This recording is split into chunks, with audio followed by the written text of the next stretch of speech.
Hello दोस्तों, नमस्कार। स्वागत है आप सभी लोगों का डेटा एनालिसिस वीडियो में। चलिए दोस्तों, करते हैं कल के लिए एनालिसिस, एक्सपायरी के एनालिसिस और जानते हैं कि डेटा कैसे आए हैं, इंडेक्स के जो लेवल है वो क्या है, इंपॉर्टेंट लेवल क्या होंगे, किस लेवल के ऊपर हमें जो है रिएक्शन लेना है। तो चलिए शुरू करते हैं दोस्तों। शुरू करने से पहले कहना चाहूंगा टेलीग्राम को जरूर ज्वाइन कीजिए। और दोस्तों, आज का सेशन शुरू करने से पहले अगेन आप लोगों के लिए एक आई ओपनर मैसेज है। मैं हमेशा यही कहता हूँ कि किसी के भी जो आप सीआर के प्रॉफिट देखते हो उसको देख के दोस्तों आप इन्फ्लुएंस मत हो, बिकॉज आपके पॉकेट में जो पैसा है उसी के अकॉर्डिंग आप प्रॉफिट ले पाओगे। ये लोग ऐसे हैं जो कि आपको इतनी बड़ी जो है ड्रीम दिखा देते हैं जिसको देख के आप उनके पीछे भागने लगते हो और एक्चुअल में वो ड्रीम खुद नहीं पूरा कर रहे होते हैं। मैं हमेशा शुरू से बोलता था दोस्तों कि आप बड़े प्रॉफिट मत देखिए, आप बड़े पॉइंट देखिए। और आप किसी की भी सर्विस ले रहे हो तो कम से कम ये जरूर चेक कर लो कि आखिर वो बंदा आपसे पेमेंट लेने के बाद आपको सर्विस भी दे रहा है कि नहीं। यहाँ जो मैं बात अपने बैच में बोलता हूँ कि कई ऐसे लोग हैं जो कि पेमेंट ले लेते हैं और उसके बाद सर्विस नहीं देते हैं। एग्जाम्पल के लिए लोग एडवाइजरी की जो है सर्विस स्टार्ट कर देंगे, आप जो उनको पेमेंट कर दोगे लाइफ टाइम के लिए 5000 फीस रखेंगे क्योंकि उनको पता है कि एक ही बार उनसे फीस लेना है और आपको जो है एक ही बार फीस पे करना है। बट वो एक बार फीस लेके एक दो कॉल लेके उसके बाद कॉल ही नहीं देते हैं, सर्विस ही नहीं देते हैं। कई लोग को तो इनफैक्ट ग्रुप में नहीं ऐड करते हैं। तो ऐसे लोगों का तो यही हाल होना चाहिए। और ये लोग जो है सिंपली माहौल को जो है खराब करके रखे हुए हैं, लोगों को जो है बड़े बड़े जो है फेक स्नैपशॉट दिखा के रखते हैं। मैक्सिमम अगर आप देखोगे तो सीआर का जो प्रॉफिट आपको दिखाई देगा वो जीरोधा के टर्मिनल पे दिखाई देगा, बिकॉज जीरोधा का जो टर्मिनल है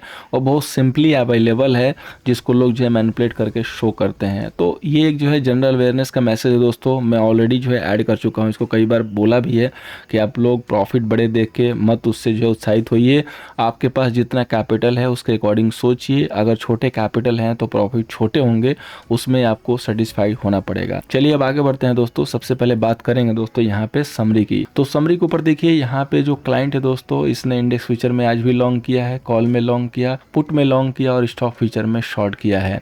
एफआई की बात करेंगे तो इंडेक्स फ्यूचर में शॉर्ट सेल है, कॉल में लॉन्ग है, पुट में भी लॉन्ग है और स्टॉक फ्यूचर में लॉन्ग है। प्रो की बात करेंगे दोस्तों, इंडेक्स फ्यूचर पे शॉर्ट सेल है, कॉल पे सेलिंग है, पुट पे सेलिंग है, स्टॉक फ्यूचर पे सेलिंग है। बात करेंगे डीआई की तो इंडेक्स फ्यूचर पे लॉन्ग, कॉल पे कोई पोजीशन नहीं है, पुट पे शॉर्ट है और स्टॉक फ्यूचर पे सेलिंग है। कैश में भी आज एफआई ने जो है दबा के सेलिंग किया है, 4000 समथिंग जो है सीआर की सेलिंग की है। और आज हमने टेलीग्राम पे दोस्तों एक ही जो है प्रीमियम की कॉल दी थी, कॉल की भी दी, पुट की भी थी, लेकिन दोनों की जो बाइंग की प्राइस थी दोस्तों 200 के आसपास थी। और मैंने सुबह में भी अपडेट किया था कि आज का मार्केट जो है रेंज बाउंड है, दोनों साइड है, सो टारगेट आपको छोटे मिलेंगे। और आपने देखा होगा किस तरीके से टारगेट जो है मिले, लेकिन छोटे ही मिले। तो उम्मीद है कि आप लोगों की कुछ ना कुछ हेल्प हुई होगी। हेल्प हो रही दोस्तों, सेशन को लाइक कीजिए, अप्रिशिएट कीजिए। बात करेंगे दोस्तों मेन डेटा की, जहां से हम मार्केट को जो फिगर आउट कर सकते हैं। तो इंडेक्स फ्यूचर पे देखिए, क्लाइंट के पास 96,000 लॉन्ग, यहाँ पे अगेन जो है लॉन्ग इंक्रीज हुआ है। क्लाइंट के पास दोस्तों 16,000 जो है शॉर्ट है। एफआई के पास देखिए 92,000 दोस्तों शॉर्ट है, काफी ह्यूज क्वांटिटी शॉर्ट होल्ड कर रहे हैं। प्रो की बात करेंगे तो 12,000 इनके पास जो है यहाँ पे लॉन्ग है। इंडेक्स कॉल की बात करेंगे दोस्तों तो क्लाइंट के पास 433 जो है कॉल यहाँ पे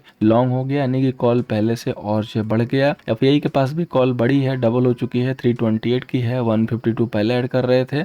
प्रो की बात करेंगे दोस्तों, प्रो ने जो है 436 का जो है पहले सेलिंग पोजीशन रखा था, अब जो है 762 का जो है यहाँ पे सेल पोजीशन रखा है। काफी ह्यूज क्वांटिटी जो है प्रो सेल कर रहा है, तो मार्केट को जो है प्रो काफी जो है पेन देने वाले हैं। इंडेक्स पुट की बात करेंगे दोस्तों, क्लाइंट के पास देखिए 615 जो है इनके पास पुट जो है लॉन्ग है, काफी ह्यूज क्वांटिटी लॉन्ग है। डीआई के पास 93,000 दोस्तों लॉन्ग है। एफआई के पास 634 जो है पुट लॉन्ग है और प्रो के पास 112 जो है पुट शॉर्ट है। अब बात करेंगे दोस्तों स्टॉक फीचर की, तो क्लाइंट के पास 14 लाख दोस्तों यहाँ पे लॉन्ग है। डीआई के पास दोस्तों 16 लाख दोस्तों यहाँ पे short cell stock feature. FI के पास दोस्तों 59,000 यहाँ पे शॉर्ट है और प्रो के पास दोस्तों 279 जो है लॉन्ग है। दोस्तों डेटा के बेस पे दिखाई दे रहा है कि काफ़ी ह्यूज जो है शॉर्ट पोजीशन अभी ओपन हो रही है मार्केट में, क्योंकि इंपॉर्टेंट लेवल ब्रेक हो चुके हैं और डेटा जो है ओपनली आ रहे हैं। सो आपको काफ़ी जो है मार्केट में कॉशियस होकर चलना पड़ेगा।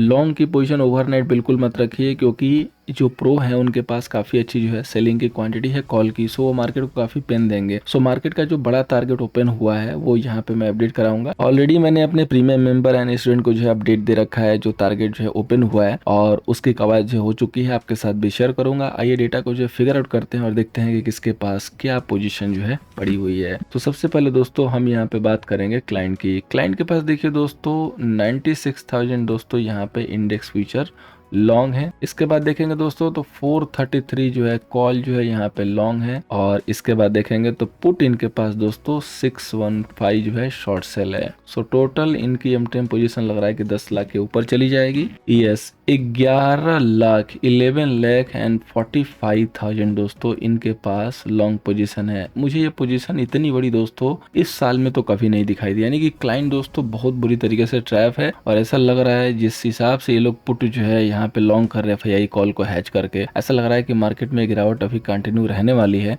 और क्लाइंट का दोस्तों बैंक अकाउंट यहाँ पे खाली होने वाला है। अब आइए दोस्तों एफआईआई के डेटा को जो है ब्रेक करते हैं। एफआईआई के पास देखते हैं क्या है। तो एफआईआई के पास देखिए पहले तो जो है इनके पास 92,000 का जो है इंडेक्स फ्यूचर जो है सेल है, और इसके बाद दोस्तों 328 दोस्तों यहाँ पे कॉल जो है लॉन्ग है, और पुट जो लॉन्ग है दोस्तों वो 634 जो है पुट लॉन्ग है। सो टोटल इनकी एमटीएम हो जाएगी 3,97,000 दोस्तों इनके पास सेल की पोजीशन ओपन है। अब बात करेंगे दोस्तों प्रो की। तो प्रो के पास देखिए 12,000 इनके पास जो है इंडेक्स फ्यूचर लॉन्ग है, 7,62,000 इनके पास कॉल जो है शॉर्ट है, और 112 इनके पास जो है पुट शॉर्ट है। तो टोटल एमटीएम पोजीशन हो जाएगी 6,37,000 दोस्तों इनके पास सेलिंग की पोजीशन है। और आपको पता है कि मैं हमेशा प्रो के डेटा को जो है यहाँ पे तवज्जो देता हूँ, प्रो के डेटा को ध्यान से देखता हूँ, क्योंकि प्रो हमारे देश के हैं और इनके पास जो है काफी अच्छी जो इन्फॉर्मेशन होती है। सो इनकी जो सेलिंग की पोजीशन है दोस्तों काफी बड़ी है। सो इनके डेटा को हमें थोड़ा सा कंसीडर करना पड़ेगा। और ये जो दोनों ट्रेडर है दोस्तों ये सेल साइड है, और क्लाइंट हमेशा की तरह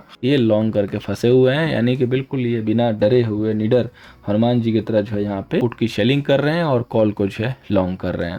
तो दोस्तों थीम वही है, मार्केट में सेल ऑन राइज करेंगे। एक मार्केट में अगर बाउंस दिखता है लोअर लेवल से, जैसा कि हमेशा जो आपको मॉर्निंग में दिख रहा है, तो फर्स्ट थोड़ी देर के लिए हम लोग लॉन्ग भी कर सकते हैं। अगर दिखे जैसे आज की तरह जो है सपोर्ट लिया ऊपर की तरफ गया थोड़ा बहुत, उतना हम लोग लॉन्ग करके भी ले सकते हैं, और उसके बाद हमारा जो फाइनल ट्रेड होगा वो हम शॉर्ट सेल करके ही लेंगे, बड़े प्रॉफिट मिलेंगे, क्योंकि टारगेट जो है बड़े ओपन हो रहे हैं। एक छोटा सा हर्डल भी आ रहा है, और एक फेक अपमूव की जो है यहाँ पे तैयारी जो होनी चाहिए। एक फेक अपमूव आ जाए तो वहां पे जो है काम बन जाएगा, वो बेसिकली रिट्रेसमेंट होगा जो कि मार्केट की नीड है। सो अब वो आएगा कि नहीं आएगा नॉट श्योर, नहीं आएगा तो फिर कंटिन्यू करनी पड़ेगी सेलिंग, आ जाएगा तो अच्छी बात होगी। आइए चलते हैं लेवल पे। सबसे पहले दोस्तों बात करेंगे बैंक निफ्टी की। तो रेजिस्टेंस है 43,345 का, सपोर्ट है 41,655 का। बैंक निफ्टी में देखिए किस हिसाब से काम करना है। बैंक निफ्टी में अगर आपने देखा होगा तो आज गैप डाउन हुआ, फिर उसके बाद एक अपमूव आई, अपमूव के बाद जो है यहाँ पे जो है कंसोलिडेशन हुआ, एंड उसके बाद मार्केट ने ओपन जो है यहाँ पे गिरावट दिखाई। सो लास्ट में एक मूव कंफर्म थी, तो हमने भी आप लोगों को जो है यहाँ पे पुट ऑप्शन दिया। अभी आपको ध्यान देना है कि ये जो एरिया है 43,100 वाला, यही जो है मेक एंड ब्रेक लेवल है।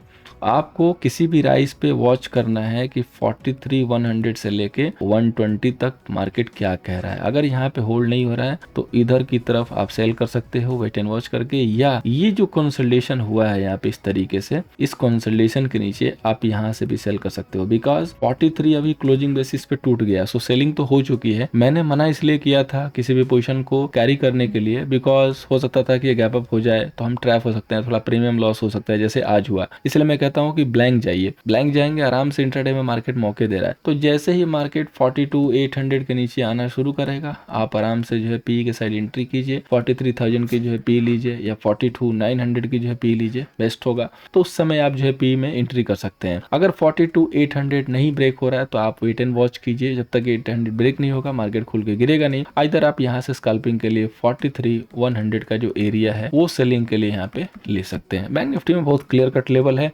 और मैं फर्स्ट डे से जो है सेलिंग के लिए बैंक निफ्टी ही बोला हूँ। बाई जो है निफ्टी में थी, हालांकि निफ्टी जो है बाद में भी खो चुकी है, और इंपॉर्टेंट लेवल ब्रेक होने के बाद हमें भी जो है यहाँ पे सेल साइड आना पड़ा फॉर ए शॉर्ट टर्म। कई लोगों ने बोला कि सर आपने 21,000 का टारगेट दिया, उसके बाद आप बियर बन गए। मैंने पहले भी ऐड किया था दोस्तों कि मैं हमेशा लेवल को देख के काम करता हूँ, और आपको भी यही बताता हूँ कि लेवल को देख के काम कीजिए, बिकॉज स्क्रीन कभी झूठ नहीं बोलती है। हमारा यहाँ से बाइंग लेवल था, हमने बहुत अच्छे लेवल पे बाइंग पिक किया था 520 के ऊपर। 800 तक जो एक हर्डल था, 860 तक गए, लेकिन 835 के ऊपर कभी भी आपने कन्विंसिंग क्लोजिंग नहीं ली। अगर आपने कन्विंसिंग क्लोजिंग नहीं ली तो आपका जो नेक्स्ट टारगेट था 21 वाला वो ओपन नहीं होता है। मैंने बताया भी था कि हमें 820 835 के ऊपर क्लोजिंग चाहिए और तब जाके अगले दिन मार्केट सस्टेन करेगा तो हमारा वो टारगेट ओपन होगा। अब सिंपल सी बात है, अगर हमने यहाँ से एक टारगेट ओपन किया है 18,800 का, अब अगर आप 800 के लिए सेल कर रहे हो तो आपके पास कुछ एसएल भी होगा, उसको फॉलो करना होगा, ट्रेल भी करना होगा। अब अगर मार्केट इन केस 90,000 जाके यहाँ से पलट जाएगा और इधर की तरफ आ जाएगा तो आप बोलोगे कि सर एसएल हो गया, क्योंकि आप सिर्फ एक साइड देख रहे हो। तो दोस्त ट्रेडिंग ऐसे नहीं होती, आप एक साइड देखोगे तो आपको मैं हमेशा गलत ही लगूंगा, मैं क्या कोई भी आपको गलत लगेगा। तो रूल को फॉलो कीजिए, ट्रेल करना आपका काम है। अगर आपकी पोजीशन चल रही है तो ट्रेल आपको करना पड़ेगा।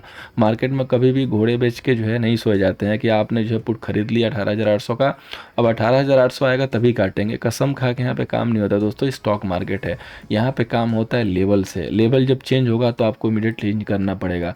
सो चेंज नहीं होंगे तो आपका कैपिटल वाइप आउट हो जाएगा। सो चेंज करना सीखिए इमीडिएटली, जैसे मार्केट चेंज होगा आपको भी चेंज करना पड़ेगा, तभी आप यहाँ पे सर्वाइव कर पाओगे। अब बात करते हैं दोस्तों निफ्टी की। तो रेजिस्टेंस है 97,245, सपोर्ट है 18,985। अब देखिए हमें निफ्टी में क्या करना है। तो निफ्टी में आपको क्या करना है कि जो इंपॉर्टेंट लेवल 19,125 निफ्टी होल्ड कर रही है, आपको सिर्फ और सिर्फ इसी लेवल पे फोकस करना है। ये एरिया जो है आज का कंसोलिडेशन एरिया है और आज की जो गिरावट यहाँ पे दिखाई गई है उसका ये लेवल जो है कंफर्म करेगा कल की सेलिंग। यानी कि अगर 19,100 के नीचे मार्केट प्रॉपर सस्टेन होने के बाद सस्टेन होने लगा तो हमारा सेल यहाँ से ट्रिगर होगा। अगर मार्केट सपोज यहाँ से कोई रिट्रेसमेंट ले रहा है तो आपको जो लेवल है उसके ऊपर फोकस करना है 90,175 से लेके 85। अगर ये एरिया होल्ड आउट नहीं कर रहा है तो यहाँ सेल करना है, बीच में सेलिंग के लिए नहीं उठाना है, इधर उधर कहीं भी सेलिंग के लिए नहीं देखना है जब तक कि आप कंफर्म ना हो जाओ। हाँ, यहाँ से मार्केट जाके और गिरने लगे तब जाके इस लेवल के ऊपर ब्रेक किया बाद आप सेल जो है ले सकते हो, लेकिन ऐसा नहीं कि मार्केट जा रहा हो इस लेवल पे आप सेल ले लो। अगर इधर जा रहा है तो इधर जाके इधर आने दो, जब लेवल ब्रेक होने लगे तब सेल लो, या जब आपको दिखे बिल्कुल लाइव में अवेलेबल हो कि यस यहाँ गया और यहाँ पे मार्केट होल्ड आउट नहीं कर रहा है, 155 का लेवल हुआ या 160 का लेवल हुआ, इस 175 के लेवल के आसपास जितना मिलेगा उतना जो है कन्विंसिंग होगा, बिकॉज उतना ही एसएल छोटा बनेगा, तो वो लेवल जो है सेलिंग के लिए बहुत अच्छा होगा। अब यही चलते हैं दोस्तों हम फाइनेंस निफ्टी के ऊपर, देखते हैं कि फाइनेंस निफ्टी में कौन से लेवल इंपॉर्टेंट है, फाइनेंस निफ्टी में जो है क्या यहाँ पे ओपनली जो है मार्केट कह रहा है। तो फाइनेंस निफ्टी देखेंगे तो काफी अच्छी जो है यहाँ पे गिरावट हुई है, बिकॉज इसने एक रेंज को ब्रेक किया, लेकिन साथ ही एक काफी इंपॉर्टेंट लेवल है ये, क्योंकि प्रीवियसली मार्केट ने काफी बेहतरीन जो है यहाँ पे कंसोलिडेशन किया हुआ है। तो पॉसिबल है दोस्तों कि यहाँ पे गेम हो सकता है, यानी कि छोटा सा एक डिप देकर यहाँ से पुल बैक मारा जा सकता है। इतना बड़ा पुल बैक नहीं आएगा, छोटा मोटा पुल बैक आएगा, तो यहाँ पे आपको थोड़ा होशियार रहना है। रेजिस्टेंस है 97,410 का, सपोर्ट है 18,885 का, 18,885 का दोस्तों सपोर्ट है। तो फाइनेंस निफ्टी में किस हिसाब से काम करना है, तो देखिए फाइनेंस निफ्टी में जहाँ पे जो है आज कंसोलिडेशन हुआ है वो इंपॉर्टेंट लेवल है, तभी मार्केट ने उसको होल्ड आउट करने की कोशिश की और मल्टीपल टाइम जाके भी ब्रेक नहीं हुआ। तो या तो गैप डाउन करके लेवल जो है खुले और उसके बाद रिट्रेसमेंट पे हम सेल करेंगे, या 19,175 का लेवल जैसे ही ब्रेक करेगा तो हम वहाँ पे अपने सेलिंग के लिए जा सकते हैं। ध्यान से देखिएगा, ये जो लेवल है काफ़ी इंपॉर्टेंट है, बिकॉज यहाँ पे एक पैटर्न भी फॉर्म हो गया, एक यहाँ पे जो है फ्लैग भी बना हुआ है। सो ये लेवल जब टूटेगा तो काफ़ी अच्छी गिरावट मिलेगी और रिट्रेसमेंट के बाद लेंगे तो उतना ही आप बड़ा प्रॉफिट ले सकते हैं। जितना आप प्राइस पे सेल करेंगे उतना आपका स्टॉप लॉस छोटा होगा, टारगेट बड़े होने के चांसेज होंगे। जितना लो पे सेल करेंगे स्टॉप लॉस बड़े होंगे लेकिन टारगेट छोटे होंगे, तो बहुत ज़्यादा लो पे भी ट्राई नहीं करना है। फर्स्ट जो सेशन का जो सेटअप है वो यही है कि अगर 175 170 के नीचे सस्टेन होने लगा तो हम वहाँ पे सेल के लिए जा सकते हैं, अदरवाइज वेट एंड वॉच कीजिए। स्टार्टिंग में वैसे भी मार्केट जो है बताता है कि मैं कुछ करने वाला नहीं हूँ, थोड़ी देर तक शांत रहता है और उसके बाद मार्केट की जो बड़ी मूव है वो ओपन होती है, तो उसमें छोटे छोटे ट्रेड करके काम कीजिए, स्कैल्पिंग कीजिए और बड़े मूव का वेट कीजिए। जब बड़ा मूव स्टेबल हो जाए फिर उस समय आप एंट्री कीजिए। अब आइए चलते हैं दोस्तों स्टॉक सिलेक्शन पे। तो एक ही स्टॉक है जो कि है कैन फाइनेंस, इसको हम लोग सेल करके चलेंगे 713 के नीचे और एसएल मेंटेन करेंगे 723 का। इसके बाद एक स्टॉक मैंने डिस्कशन के लिए रखा है वो है रिलायंस। रिलायंस का दोस्तों रिजल्ट आ रहा है, काफी लोग जो रिलायंस को यहाँ पे ट्रैक कर रहे होंगे, सो रिलायंस को मैंने इसीलिए ऐड किया ताकि आप लोग की हेल्प हो। तो देखिए ये जो एरिया है दोस्तों काफी इंपॉर्टेंट एरिया है, आपने यहाँ से मूव ली उसके बाद आपने यहाँ पे जो है बहुत अच्छे से जो है करेक्शन भी किया, जो कि हमने ऐड भी किया था इस लेवल को टूटने के बाद कि हम पॉसिबल है कि यहाँ तक जा सकते हैं। और रिलायंस में आप लोग को याद होगा कि इस स्प्लिट के बाद मैंने क्लियरली बोला था कि आपको बाई नहीं करना है जब तक ये स्टॉक स्टेबल ना हो जाए, एक दो रिजल्ट आने दीजिए, देखिए उसके बाद ही बाई कीजिएगा। अभी भी यही कह रहा हूँ, अगर रिजल्ट आता भी है अच्छा, कोई बाउंस आता है तो भी बाई मत कीजिएगा, ट्रैप मत होइएगा। अभी ये और थोड़ा सा 2-4 महीने टाइम लेगा, नहीं कि 1 क्वार्टर और टाइम लेगा स्टेबल होने के लिए, तब जाके कहीं ये चाल देगा। और जब ये चाल देना शुरू करेगा दोस्तों, तब जाकर निफ्टी में आपको कहीं ना कहीं एक इंटरेस्ट दिखाई देगा। सो रिलायंस को ट्रैक करना बहुत ज़रूरी है। अब यहाँ पे ईगल आई लगा के बैठेंगे, बिकॉज इंपॉर्टेंट लेवल ये आ गया है। और अगर रिजल्ट के बाद ये लेवल कहीं टूटता है तो समझिएगा कि फिर गिरावट बड़ी होगी और पॉसिबल है कि रिलायंस फिर 2000 तक जा सकते हैं, यानी कि 200 पॉइंट के और टारगेट खुल जाएंगे। सो रिजल्ट के ऊपर फोकस कीजिएगा रिलायंस के, इसीलिए मैंने रिलायंस को जो है यहाँ पे ऐड किया है। रिलायंस का जो रिजल्ट है दोस्तों वो आ रहा है आपका 27 अक्टूबर को। सो आज है 25, एक दिन बाद जो है इसका रिजल्ट है। सो कोई भी पोजीशन जो है कोशिश कीजिएगा कि ऑप्शन पे बिल्कुल ही मत रखिएगा। भाई चलते हैं दोस्तों ऑप्शन चैन पे। सबसे पहले दोस्तों बात करेंगे बैंक निफ्टी का ऑप्शन चैन की। तो यहाँ पे देखिए 53 लाख जो है कॉल सेलर एंड मात्र जो है 25 लाख का जो है यहाँ पे पुट सेलर है। तो यहाँ पे देखिए देखेंगे तो टोटल जो ओआई हाईएस्ट जो दिख रही है नियर में वो दिख रही है 43,000 पे, और पुट साइड पे देखेंगे दोस्तों तो वो दिख रही है 42,800 पे, ये हाईएस्ट ओआई है। अब यहाँ पे दोस्तों आपको किस हिसाब से काम करना है, क्या करना है, तो जब तक 43 ब्रेक ना हो तब तक किसी भी बड़े रिवर्सल की जो है यहाँ पे उम्मीद करना बेवकूफ़ी होगी। 43 के बाद ही कोई चांसेज हैं। यहाँ पे देखेंगे तो दबा के जो है पुट की जो है बाइंग चल रही है और कॉल में जो है शेलिंग चल रही है, हर जगह कॉल में शेलिंग है और आईटीएम पे यहाँ पे दबा के पुट बाइंग है, इवन नियर ओटीएम तक जो है पुट यहाँ पे बाई चल रही है। तो मार्केट सेल ऑन राइज का क्लियरली दिख रहा है, लेकिन मार्केट इतना आसान तो नहीं होता है। सो मार्केट में बड़ी मूव आने से पहले एक जो है ट्रैप होगा, उस ट्रैप को समझने की कोशिश कीजिएगा, उसके बाद ही बड़े टारगेट के लिए एंट्री लीजिएगा। नहीं समझ में आएगा तो शांति से बैठ जाइएगा। अब बात करेंगे दोस्तों निफ्टी की। तो निफ्टी का दोस्तों रेजिस्टेंस है वो है 40 लाख के करीब में, और सपोर्ट है दोस्तों वो है 22 लाख के करीब में। अब दोस्तों बात करते हैं नियरेस्ट वाई की। तो सबसे ज़्यादा जो हाईएस्ट वाई है दोस्तों वो है 256 का, 97,200 पे दोस्तों कंप्लीट जो हाईएस्ट वाई है। और यहाँ पे दोस्तों देखिए 97,100 पे जो है 161 हाईएस्ट जो है पुट वाई है, और मार्केट जो क्लोज हुआ है 122 के पास। सो 100 जैसे ही ब्रेक हो जाएगा आपको गिरावट कंफर्मेशन के साथ आती हुई दिखाई देगी। इसलिए मैंने बोला कि 100 के ब्रेक होने के बाद आपको फ्रेश सेल करना है, या 200 के आस यानी कि 175 मिले 165 मिले तो वहाँ पे हम सेलिंग के लिए देख सकते हैं। बिकॉज ये जो हाईएस्ट वाई है ये सजेस्ट कर रहा है कि 200 का क्रॉस होना आसान नहीं होगा, और ये लेवल सबसे बेहतरीन होगा सेलिंग के लिए। सो दो आप लेवल मार्क कर सकते हैं अपने चार्ट पे, 200 एरिया यानी कि 175 165, और नीचे के लिए 100 का एरिया कि इस लेवल के नीचे जैसे ही जाएगा तो हम सेलिंग ले लेंगे। अभी यहाँ पे देखेंगे दूर ओटीएम पे भी जो है पुट बाइंग है, आईटीएम पे बाइंग है, और कॉल पे दोस्तों दबा के सेलिंग है, और ओवरऑल जो डेटा है वो भी सेलिंग की तरह जो इशारा कर रहा है। कैश में भी अच्छी खासी सेलिंग आई है। सो मार्केट की थीम यही है दोस्तों, सेल ऑन राइज की। बाई के मौके मिलेंगे छोटे मोटे टारगेट के लिए, उसको भी आप ले सकते हैं, लेकिन जो बड़ी मूव मिलेगी वो सेल साइड मिलेगी। जो लेवल मैंने दिए हैं वहां पे मिलते हैं तो सेल के लिए ज्यादा अच्छे जो है वो प्रीफर होंगे, बिकॉज वहाँ पे स्टॉप लॉस जो है छोटे हैं। उम्मीद करूंगा दोस्तों कि इस हमारी एनालिसिस से कल के सेशन में आपको हेल्प होगा। हेल्प कर रहा दोस्तों लाइक कीजिए, शेयर कीजिए, और किसी भी इन्फ्लुएंसर के बड़े प्रॉफिट को देख के प्लीज इन्फ्लुएंस मत होइए। आपके जितना पॉकेट में कैपिटल है उसके हिसाब से सोचिए, प्रॉफिट उतना ही होगा। उम्मीद करूंगा कि आपकी कुछ ना कुछ हेल्प होगी। थैंक यू सो मच दोस्तों, मिलते हैं नेक्स्ट सेशन में।